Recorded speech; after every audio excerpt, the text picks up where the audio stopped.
Selamat datang di Muda Bicara. Bersama saya Putri Aura membahas tentang peradaban, sejarah, dan fakta. Pada kesempatan kali ini kita akan diskusi bersama dengan narasumber yang memang memiliki pengalaman puluhan tahun di bidang pendidikan. Dengan suasana Indonesia yang seperti ini, rasanya amat sangat penting untuk menerima pendidikan yang luar biasa dan sangat inovatif. Tentu saja bersama saya Bu Endang merupakan narasumber kita pada hari ini. Baik, agar kita lebih mengenal nih, siapa sih Bu Endang itu, dan gimana sih Bu Endang lagi bawa inovasi apa, seperti itu ya. Kita langsung aja ngobrol dengan Bu Endang. Selamat siang Bu Endang. Siang Laura. Luar biasa sekali. Jadi hari ini kita akan diskusi bersama Bu Endang tentang pendidikan di Indonesia ini kayaknya lebih oke dengan pendidikan yang seperti ini dari pengalaman Bunda Endang yang memang sudah memiliki pengalaman puluhan tahun. Ini biar kita lebih akrab ya teman-teman, kita langsung panggil aja beliau dengan sebutan Bunda ya, karena di sini kita udah biar terjalin nuansa-nuansa seperti Bunda dan anaknya. Jadi kita belajar bersama Bunda Endang lebih enjoy dan lebih ceria. Lanjut Bunda Endang. Nih, kalau boleh tahu, Bunda Endang ini memiliki inovasi baru di dunia pendidikan. Boleh dong kita kenalan dulu, Bunda Endang ini dulunya berpendidikannya di mana dan latar belakangnya Bunda Endang pernah meraih pengalaman di mana atau seperti apa? Boleh langsung dijelaskan ke teman-teman semuanya. Oke, terima kasih Aura atas kesempatannya. Sebetulnya saya memulai di dunia pendidikan itu sejak ada kebijakan adanya pendidikan anak usia dini di usia 3-4. Yang sebelumnya adalah pendidikan anak usia dini hanya di taman kanak-kanak ya. Nah, pemerintah memberikan kebijakan untuk pendidikan di bawahnya, yaitu kelompok bermain. Kalau dulu lebih dikenal playgroup ya. Waktu itu saya masuk di dunia anak usia dini di usia 3 dan 4. Kebetulan saya punya lembaga di Kabupaten Bangkalan yang belum ada playgroupnya, sehingga saya tertantang ya, wah ini harus ada nih untuk usia anak 3-4. Maka saya memulainya di dunia pendidikan, walaupun background saya bukan S1 pendidikan ya, tapi saya di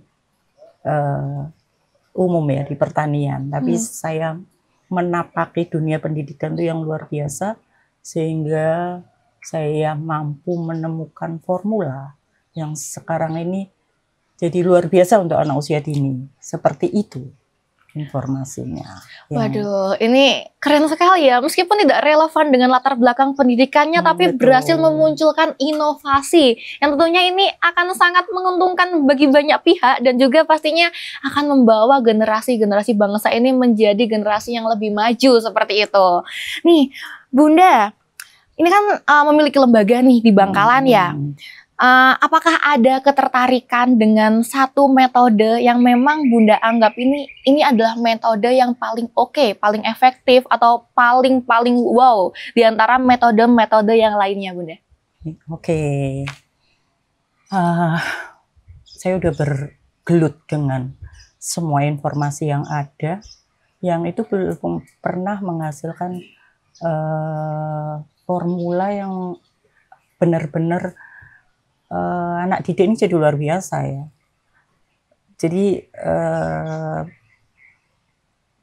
berkecamuknya saya untuk menemukan itu yang membuat saya terus menggali informasi.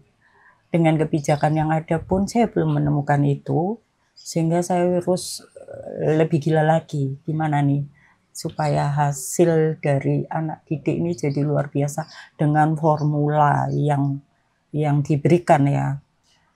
Ternyata alhamdulillah bukan inovasi ya sebetulnya, bukan inovasi saya, tapi informasi ini kebetulan saya dapat yang sebetulnya sudah ada di Indonesia sudah lama lah ya. Tapi sayangnya formula saya ini menggunakan metode Montessori. Formula di metode Montessori ini belum dibuka untuk pembelajaran umum di kebijakan ya. Sebetulnya sangat mudah, tapi saat ini baru terbungkus oleh sekolah yang mahal sih. Saya nggak mengerti ya. Betul. Kenapa itu. Saya bukan sekolah yang profit, tapi saya berkeinginan menghasilkan anak didik yang luar biasa. Sehingga saya ketemu dengan metode Montessori ini, Aura. Waduh, ini metode Montessori ini bagi saya, bagi kami mungkin juga teman-teman yang ada di sini rasanya awam dengan istilah seperti itu. Mungkin di sini Bunda bisa dijelaskan ke kami itu metode yang seperti apa sih? Oke. Saya masih bermimpi kah ya kalau semua lembaga pendidikan anak usia dini menggunakan metode ini. Kayaknya tidak ada lagi deh anak-anak yang kalau di anak usia dini itu cenderung melabling ya Bu Guru. Nakal lo. Betul. Loading lu. Dijudge di awal ya, betul. Dulu guru saya kalau lihat anak yang lama untuk menangkap gitu. Loading ini kayak gitu, dilabeling seperti itu. Saya yang sakit, guru saya begitu nyaman. Apa itu? Anak itu cenderung yang anak-anak yang tidak cepat menangkap itu dilabeling dengan bahasa-bahasa yang sangat tidak nyaman. Ternyata sebetulnya tahu ya guru itu, cuman tidak melakukan. Ternyata anak-anak itu tidak punya kemampuan yang sama. Tidak bisa dipaksa untuk anak sama dengan anak yang lain. Jadi stimulasi itu berjalan sesuai dengan kemampuan anak itu sendiri. Kan masing-masing anak unik ya. Betul, sepakat. Dan anak-anak itu akan sampai di pembelajaran sesuai yang dia punya, sesuai yang dia mau. Jadi anak itu bukan kertas putih kosong yang Bu Guru menulisnya dengan jangan, tidak. Anak punya kemampuan dan potensi yang dibawa sejak dia ada dalam kandungan. Seperti itu. Dengan stimulasi Montessori, mereka harus lalui untuk mendapatkan belajar yang tuntas. Ya, kalau Montessori bilang bermainnya anak adalah bekerja, bekerjanya anak itu tuntas. Itu sudah saya praktekkan dan anak-anak saya luar biasa. Kepuasan yang tidak bisa dinilai dengan materi ya. Saat ini Montessori hanya dibuka untuk high class ya, orang-orang yang punya duit. Wah gitu loh. Indonesiaku bisa. Jadi anak pintar itu bukan hanya di kota. Betul. Nun jauh di sana pun harusnya bisa merasakan. Anak desa lu nggak ada. Nggak ada. Anak Amerika lu nggak ada. Semua anak punya kemampuan yang sama. Asal tahu kita menstimulasinya dengan cara yang tepat. Itu yang sudah saya nikmati. Semoga Indonesiaku ya, semua pendidik mau. Memang harus dengan hati sih ya. Betul sih Bunda, karena kalau nggak pakai hati ini hitungannya memang informasinya juga. Jadi nggak luar biasa. Jadi lihat guru males aja. Bu gurunya. Jadi murid saya nih, kalau bu gurunya nggak siap ya, nggak prepare. Misalnya mau belajar tentang Indonesia nggak prepare, gimana dong ngomongnya? Waktu itu saya tahu nih, ibu guru nggak tahu. Coba kalau sudah anak seperti itu, malas kan anaknya mau dengerin. Betul. Tapi kalau Montessori harus prepare, apa saat ini harus kita ajarkan. Dan media harus ada. Bu guru menyiapkan bagaimana dia mempresentasikan, sehingga anak itu nangkep dan selesai tuntas, diedukasi dengan alat peraganya. Itu yang ada di Montessori. Keren sekali. Jadi di Montessori ini membebaskan untuk teman-teman bisa explore sesuai dengan gimana gaya mereka belajar. Karena memang diyakini bahwa setiap anak itu unik. Seperti itu ya Bunda ya? Betul banget. Anak-anak punya gaya belajar yang berbeda. Betul. Tidak harus disamakan. Kamu harus belajar ini. Kamu aku mau belajar sejarah. Ada tuh sejarah di Montessori, ada untuk anak usia dini loh ya. Jadi anak tahu bagaimana Indonesia, harus tahu, harus clear, harus konkret, bukan hanya cerita lagunya, bukan hanya cerita ya seenak-enaknya bu guru, tidak. Jadi harus clear and clear, dan anak-anak jadi luar biasa. Tahu Indonesia keseluruhan. Wow, ternyata Indonesiaku bagus ya Bu. Aku kepingin di sana tuh di Sulawesi, bagus. Aku seperti itu kalau pengen aku cinta Indonesia untuk anak usia dini. Begitu. Baik, jadi memang harapan kami bersama ya, kalau Montessori ini harusnya bisa diterapkan di mana saja, karena memang sifatnya bisa diterima oleh semua anak gitu. Banget, bukan diterima, memang harus diberikan. Betul, gitu. Harus diberikan. luar itu biasa sih. sekali. Tidak harus mahal, sekali lagi. Saya memberanikan diri, ya. Mohon maaf untuk lembaga yang belum melaksanakan metode Montessori, lakukan yang terbaik untuk anak usia dini. Tidak harus mahal. Aparatus yang ada di Montessori sangat bisa untuk disiasati di DIY, diduplikasi lah ya, sehingga tersampaikan apa yang mau kita pandaikan ke anak usia dini dengan kemampuan yang luar biasa. Yang saat ini hanya kasihan ya, anak usia dini hanya sebagai objek. Betul. Bukan subjek. Anak-anak ternyata menjadi luar biasa kalau dia diberi kebebasan dengan terbatas. Ada aturan-aturan main yang dia harus penuhi. Betul. Jadi pembelajaran tidak hanya di kognitif, tapi karakter dapat, kognitif dapat, kemampuan, mandiri, semua ada di Montessori. Tidak harus disendiri-sendirikan. Begitu Aura. Baik, tadi sempat dikutip sama Bunda kalau Montessori ini sebetulnya nggak semahal itu. Kita bisa lihat di depan kita ya, ini ada alat peraga. Namanya apa tadi ya Bunda ya? Namanya ini aparatus. Ini aparatus matematika. Di mana kita harus mengenalkan angka dengan konsep. Setelah anak tahu konsep, maka dia harus tahu real bahwa satu itu harus ada benda. Nih. Satu itu apa sih? Bagi anak belum konkret untuk angka satu. Satu ya satu. Tidak ternyata. Maka satu anak harus tahu bahwa satu itu satu.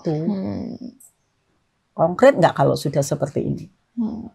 Jangan ajarkan anak cuma satu. Ini satu, anak-anak udah tahu. Satu yang tulisan ya itu ya Bunda ya, satu. Kalau itu satu.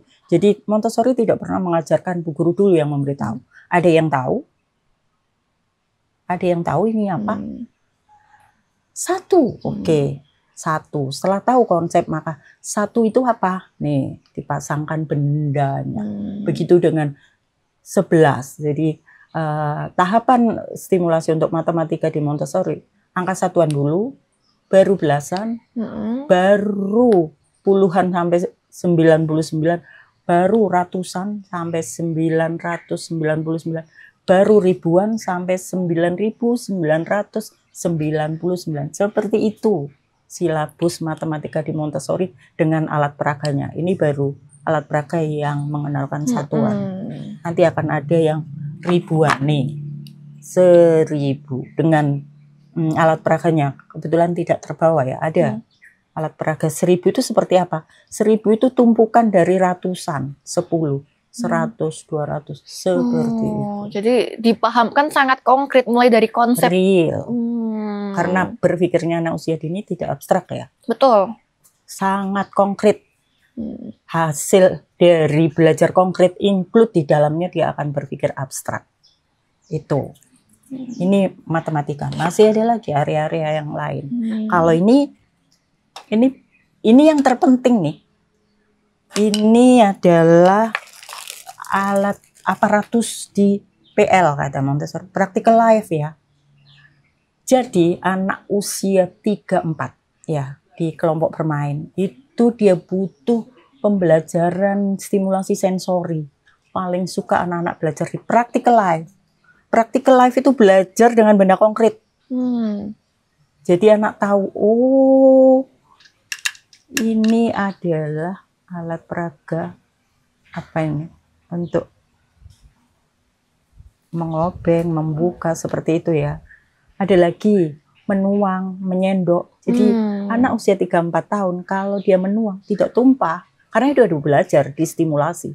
Jadi ada alat peraganya menuang pelan-pelan. Selama ini anak-anak belajar untuk practical life kan orang tua ya. Betul. Jangan dipegang nanti jatuh. Kamu nggak bisa, berantakan. Tidak. Kalau di Montessori selalu distimulasi bagaimana dia benar-benar mampu, tuntas ya, menuang. Jadi dia di rumah, dia harus ada dua arah. Lembaga menstimulasi, di rumah pun terstimulasi dengan benar. Sehingga anak usia dini untuk practical life, kebutuhan dirinya sudah mampu sempurna. Kalau anak sudah mampu sempurna di practical life, apalagi yang mau diajarin? Betul. Dia udah sangat tahu banget. Sudah clear ya di awal ya Bunda ya. Anak-anak yang tuntas di pelajaran practical life, dia akan melesat jauh di area-area yang lain. Karena dia udah tuntas. Aku harus menuang tidak tumpah. Aku harus mencuci pun diajarin. Mencuci tidak berantakan. Jadi tidak ada lagi orang tua, kamu jangan, nggak bisa. Aku harus bisa cooking class, membuat kue, dia bisa. Tapi simple ya. Tidak seperti orang dewasa. Jangan paksakan anak memindahkan pola pikir orang dewasa ke anak-anak. Tapi sesuai dengan yang dia mampu dan kita stimulasi. Tapi sempurna, kembali lagi. Seperti itu. Sesuai dengan konsep ya, harus tuntas ya Bunda ya. Nggak bisa setengah jalan diganti lagi. Bekerja dan tuntas. Betul. Itu yang luar biasa untuk anak usia dini. Nah, ini sangat kompleks ya pembelajaran tentang metode Montessori dan mungkin untuk teman-teman yang awam, bahkan saya juga menempatkan diri sebagai orang awam nih Bunda juga asing banget, baru tahu ternyata memang ada metode yang di sini cukup relevan dengan anak-anak, karena kita harus paham bahwa anak-anak itu memiliki karakter yang unik. Betul. Nggak bisa dibatasi gimana gaya belajarnya. Masing-masing anak unik punya gaya belajar yang berbeda. Yang itu harus teridentifikasi oleh pendidik ya. Atau orang tua nih. Peran pentingnya orang tua. Betul. Orang tua ini informasi yang luar biasa bagi anak. Karena selama ini orang tua sering komplain ya ke lembaga, saya ketawa aja sebetulnya. Bu, kenapa kalau sama bu guru nurut, kalau sama orang tua kok tidak? Kalau saya nggak tanya kayak gitu, malu dong, malu. Masa sih orang sekian puluh jam sama orang tua kok? Berarti yang nggak beres siapa? Bukan bu guru yang hebat ya? Betul. Bukan, orang tua yang harus memiliki peran penting di situ untuk bagaimana anak itu mampu. Kalau orang tua sudah hebat, nggak akan ada. Aku nggak mau belajar sama bu guru. Hampir semua kayak gitu deh. Kayak gitu. Jadi pembelajaran bagi orang tua, parenting kalau di Montessori ya, bahwa dunia belajar anak yang terpenting adalah di rumah. Karena sekian puluh jam ada di rumah. Jangan salah, memandikan anak pasrah bongkoan di lembaga. Salah dong. Baik, luar biasa sekali nih. Bunda kan udah cukup berpengalaman hingga memiliki jumlah siswa yang juga banyak, memiliki pengalaman-pengalaman untuk menjadikan evaluasi itu cukup banyak. Tapi Bunda, di awal kali Bunda memikirkan, oh ini metode yang pas. Apakah sudah terpikirkan oleh Bunda, ini hambatannya seperti ini, pasti tantangannya seperti ini, dan realisasinya tentunya pasti ada tantangan seperti itu. Boleh dong kita dikasih tahu apa sih tantangan terbesar Bunda nih? Sekian puluh tahun ya saya mengelola lembaga dengan praktisi yang sudah ada. Dari pengalaman itu, tim work dari lembaga tidak pernah bisa menyatu untuk sebuah kebijakan hasil didikan anak harus seperti apa. Sehingga ini cukup memusingkan bagi saya, pemegang kebijakan, untuk bertanggung jawab di lembaga itu. Tertatih-tatih saya untuk mengejar sebuah informasi yang semua guru bergerak pada satu arah yang sama. Belum pernah ada sebelum saya mengenal Montessori ini. Saya baru tahu Montessori di saat COVID di Indonesia ya, di seluruh dunia ya. COVID itu saya kenal Montessori yang akhirnya saya waktu itu ragu karena saya belum tahu ya Montessori itu seperti apa. Saya ragu, bisa nggak ya ini ya? Bisa nggak ya? Akhirnya saya coba, COVID masuk dengan tatap muka 1 jam. Saya ajarkan bagaimana Montessori menstimulasi anak dengan benar. Sehingga menghasilkan anak didik yang luar biasa. dan saya berhasil. Kalau saya berhasil, pasti untuk pendidik-pendidik yang lain di Indonesia nih, pasti untuk lembaga-lembaga di Indonesia ini yang saat ini belum melakukan ini, ya bisa lah. Dicoba ya paling enggak ya Bunda ya. Tidak harus dicoba, dilakukan. Langsung diterapkan bahkan. Dilakukan dong. Kalau dicoba-coba, masa untuk anak dicoba-coba. Betul, berarti langsung diterapkan. Karena saya sudah melakukan dan ada hasil dari semua yang saya lakukan dengan Montessori ini. Luar biasa sekali. Jadi udah terbukti gak ada alasan lagi buat pendidik yang ada di sini untuk tidak menerapkan metode Montessori. Bisa. Indonesia bisa. Kalau dulu bilang kebijakan Nadiem Makarim, ya nggak bisa lah, itu kan kurikulum nunjuk di sana. Mana ada Indonesia bisa melakukan itu? Kenapa harus ngomong gitu? Kalau Pak Habibie kan bukan dari bawah, dia dari atas nih. Dan bisa orang Indonesia, pesawat nih yang didahulukan. Sampai orang luar sana, Indonesia bisa dong. Begitu dengan kurikulum. Wow, kurikulum orang sana nggak mungkin bisa. Siapa bilang? Bisa kok, semua manusia diberi kemampuan yang sama ya oleh penguasa hidup ini. Bukan hanya orang Amerika dong. Anak Amerika saja yang bisa, tidak. Anak Indonesia pun bisa. Dan saya buktikan itu ternyata Indonesia bisa. Bisa. Semoga semua pendidik yang ada di Indonesia mampu menyerap informasi Montessori. Baik. Semangat untuk Indonesia. Semangat selalu ya, apalagi kita nih, kita masih muda, relate banget dengan saya yang masih usia segini. Rasanya ini sebagai acuan kita, pegangan kita untuk kedepannya menerapkan ini kepada anak-anak kita, atau bahkan kita turut serta untuk menyebarluaskan informasi tentang ini. Baik Bunda, ada lagi nih yang mengganjal di pikiran saya, ingin saya tanyakan sesuai dengan kondisi saat ini Bunda. Untuk saat ini Bunda, kita sedang booming banget istilah pendekatan deep learning nih untuk di kurikulum yang saat ini ya Bun. Nah, deep learning ini apakah relevan juga sih sama Montessori ini? Apakah ada kesamaan atau gimana deh tanggapannya Bunda tentang kedua pendekatan itu? Kalau kita mau masuk ke kebijakan pemberi kebijakan kurikulum di Indonesia ini, semua menteri hebat ya, termasuk sebelumnya yang Pak Nadiem memberikan kebijakan kurikulum merdeka itu luar biasa. Kurikulum merdeka itu sangat Montessori banget. Banget. Tapi mohon untuk setiap kebijakan itu pemerintah harus memberikan frame ya. Frame yang konkret untuk bagaimana Bu Guru mengeksplor, tapi frame sudah dapat. Itu harusnya. Jadi ada breakdown di frame yang seharusnya dilakukan oleh praktisi di lembaga pendidikan. Untuk deep learning ini juga luar biasa. Belajar itu harus sangat dalam. Betul. Itu Montessori banget. Apa sih deep learning itu? Harus di breakdown ya.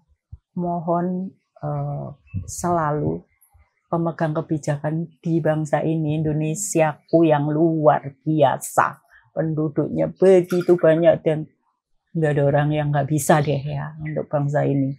Pemegang kebijakan ini luar biasa, tapi saran saya harus ada frame yang jelas untuk kebijakan yang saat ini deep learning, pembelajaran yang sangat dalam, harus di breakdown sehingga untuk interpretasi praktisi ini tidak keluar kemana-mana.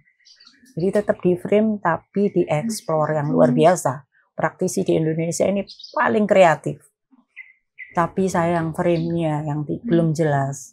Kalau frame itu kita dapat, maka berjalannya pendidikan di Indonesia ini akan sangat luar biasa dengan orang-orang yang sangat kreatif. Jadi orang Indonesia itu kreatif pakai banget. Deep learning tolong di breakdown lebih real lagi. Kalau di Montessori bagaimana sih deep learning? Belajar itu harus tuntas. Seperti itu. Jadi tidak hanya separuh sehingga anak-anak tetap aja sulit. Betul. Sehingga interpretasi praktis ini jadi saya enak-enaknya sendiri sih kalau menurut saya, itu saya alami ya. Interpretasi masing-masing praktisi itu berbeda. Untuk menjadikan teamwork jadi semrawut lagi. Kalau udah ada frame nih, framenya harus seperti ini, maka stimulasinya tidak keluar dari frame yang ada. Itu deep learning luar biasa. Tapi harus ada breakdown lagi yang lebih real. Baik, gitu. Jadi akan sangat cocok ya kalau di usia dininya kita pakai Montessori, lalu di usia yang setelah usia dini bisa dilanjutkan dengan deep learning. Betul. Akan sangat cocok, tapi tadi catatannya harus ada frame yang memang jelas, batasan-batasan masalahnya sampai mana gitu ya Bunda ya. Yang belum. Betul, baik, luar biasa sekali. Dan ini juga kita tahu bersama bahwa di Indonesia ini kurikulumnya bisa dikatakan sangat sering berganti ya Bunda ya. Kurikulumnya dari kurikulum A, KTSP, K13, lalu sekarang kurikulum Merdeka. Dan itu mungkin banyak sekali informasi-informasi Bunda yang kita dapatkan mengatakan bahwa ini di Indonesia sebetulnya di pendidikannya belum mempunyai jati diri atau bahkan tidak mempunyai jati diri karena dari bergantinya kurikulum yang ada mulai dari KTSP atau sebelumnya hingga kurikulum Merdeka ini dampak secara signifikan itu belum bisa dirasakan sehingga masih ada evaluasi-evaluasi yang menjadikan kurikulum ini terus berubah gitu Bunda. Nah Bunda, dari kurikulum yang berubah itu apakah menurut Bunda harusnya ini ada satu sistem, harusnya ada satu tatanan yang memang bisa bersifat universal, bisa bersifat menyeluruh, dan di situ nantinya bisa diterapkan langsung oleh seluruh masyarakat Indonesia atau bahkan bisa diterapkan di skala dunia. Jadi memang harusnya ada nih satu pedoman, satu sistem, satu tatanan yang oke, yang cocok untuk diterapkan secara universal. Menurut Bunda gimana sih? Iya betul banget. Sebetulnya bangsa ini sudah banyak belajar dari bangsa yang lain. Yang sekarang ini pendidikan nomor 1 di dunia ya, Finlandia. Betul, pendidikan banget. Kalau kita tahu sebetulnya kita bisa kok, bisa banget. Jadi metode Montessori ini Finlandia banget deh. Finlandia pakai metode Montessori. Jadi yang saya bilang tadi, sebetulnya kebijakannya tidak berubah ya, tetap pada keinginan yang menjadikan pendidikan di Indonesia ini luar biasa. Yang kembali saya pertanyakan frame tadi yang belum di breakdown, mohon pemegang kebijakan breakdown untuk frame setiap perubahan, bukan perubahan sih saya bilang, sebetulnya ganti menteri tapi kayaknya kalau Pak Nadiem dipakai dengan menteri yang berikutnya ada rasa nggak enak ya. Itu kan punya Nadiem. Ya gitu sih, bangsa ini masih seperti itu, tidak menyempurnakan. Jadi harus terkesan mulai dari nol ya Bunda ya. Sekarang bukan Nadiem dong, saya ganti dong deep learning. Sebetulnya harus saling menyempurnakan sih. Jadi saya bilang ya, frame itu harus jelas. Breakdown untuk kebijakan itu, frame itu harus jelas. Jadi nggak bisa keluar kita untuk asal-asalan lah. Betul. Suka-sukalah bagi praktisi. Repot ya, repot di praktisinya juga sih. Ganti lagi guru saya kalau bilang, ganti lagi ya, sekarang ganti lagi deep learning. Nah karena saya udah pakai Montessori, guru saya nggak pusing. Betul. Deep learning banget, pembelajaran yang mendalam banget, Montessori-nya banget, luar biasa. Semoga ya Aura, bangsa ini cepat berubah deh, ya, cepat berubah untuk menjadikan lembaga pendidikan di Indonesia tidak sebelah mata ya bangsa lain untuk melihat ini. Masa sih kalau kita mau studi tiru Singapura gitu loh, seberapa dibanding dengan Indonesia. Saya pernah tuh ke Singapura, nggak keren ya ternyata Singapura. Ya kalau manusia yang bikin buatan manusia, sebetulnya bisa orang Indonesia asal mau aja. Betul. Ya gitu sih. Jadi aku lihat di Singapura enggak, keren banget, masih luar biasa Indonesia dengan alamnya yang luar biasa. Jadi kalau bangsa ini masyarakatnya mau bergerak, berubah, upgrade sekali lagi upgrade. Jangan hanya stay di apa yang sudah ada. Jadi selalu upgrade. Ya kaget dunia ini nanti. Kan prediksi untuk bangsa Indonesia ini akan menjadi bangsa yang luar biasa tangguh. Yang menjadi mercusuar ya. Betul. Mercusuar bagi bangsa yang lain itu udah terbaca. Udah terbaca di dunia bahwa Indonesia akan muncul yang namanya tatanan yang tidak pernah ada. Karena rakyatnya mau berubah, upgrade, bisa dan bisa. Bukan lagi bangsa itu Eropa, kemudian Asia yang mana lah. Jadi Indonesia itu kalau terukur di dunia pendidikan nomor jauh ya Bun. Rasanya enggak deh.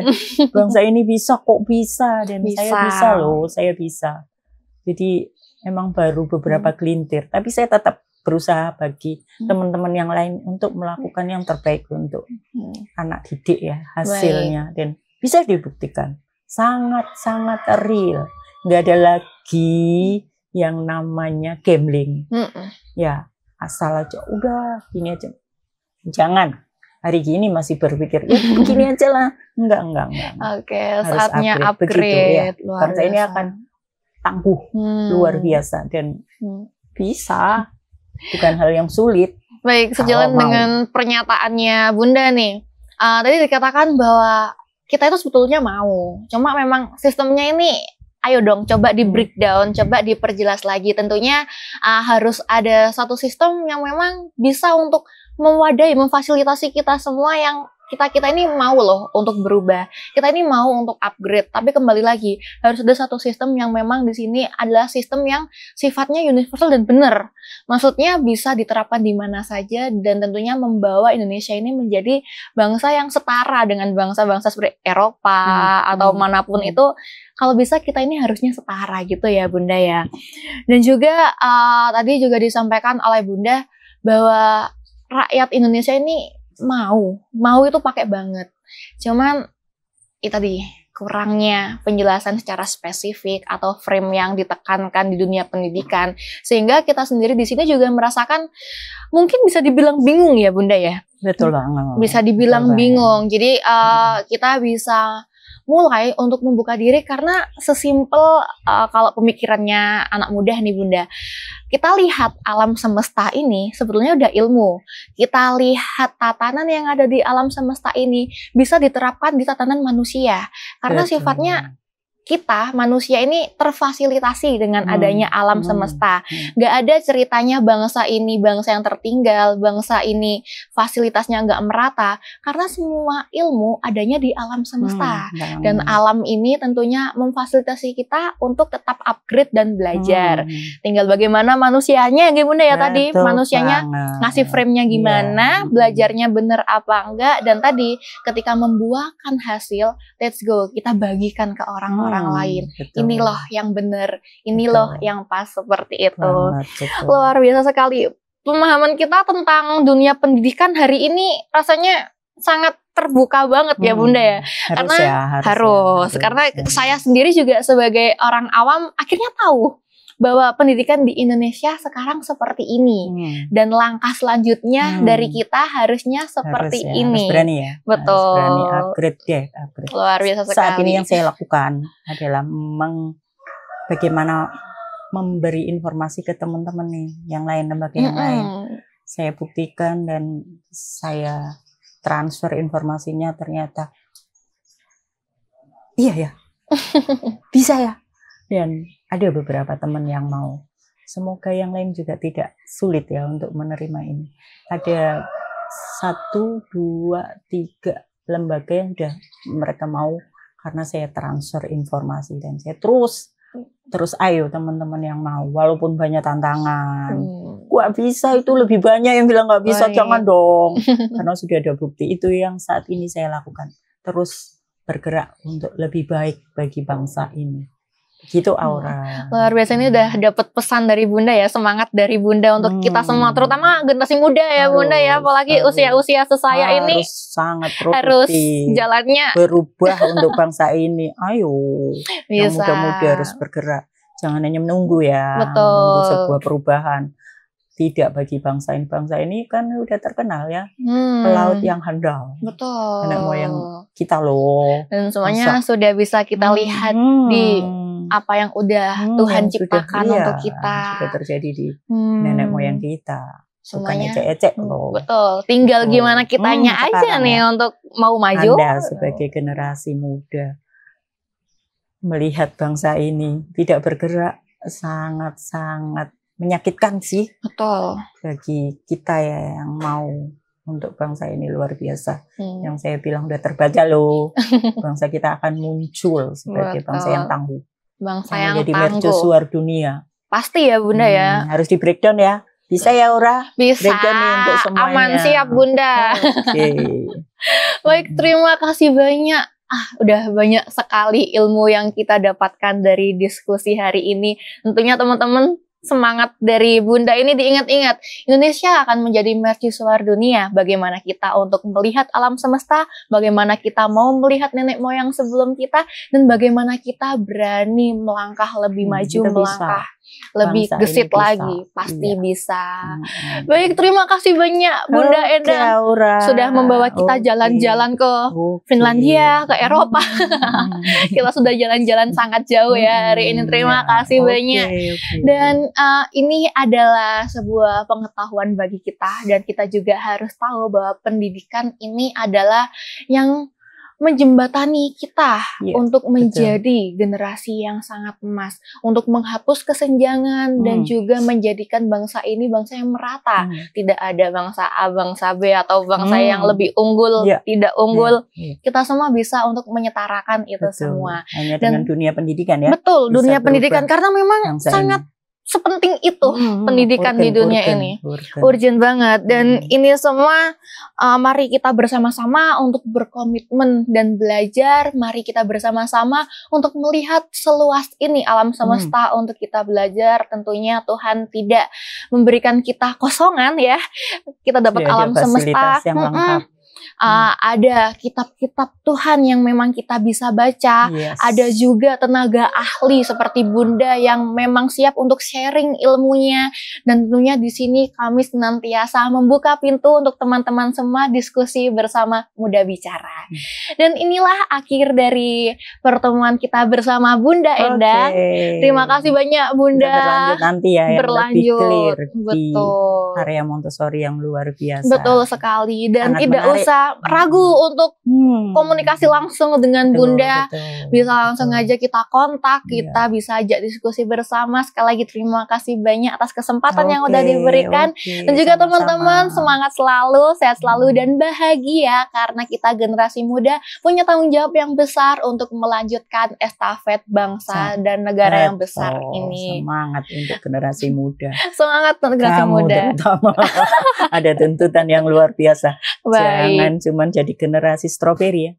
Sandwich ya kalau sekarang bahasanya Bunda. Kita harus jadi generasi yang udah ngepot-ngepot gak apa-apa ya Bunda ya. Kita tabrak semuanya untuk menjadikan, siapa takut untuk maju, untuk menjadikan Indonesia ini negara mercusuar dunia. Pesan dari Bunda nih. Baik teman-teman, terima kasih banyak telah menonton kita di Muda Bicara. Kita akan ketemu lagi untuk membahas peradaban, sejarah, dan fakta. Terima kasih. Wassalamualaikum warahmatullahi wabarakatuh. Selamat siang. Sampai ketemu lagi.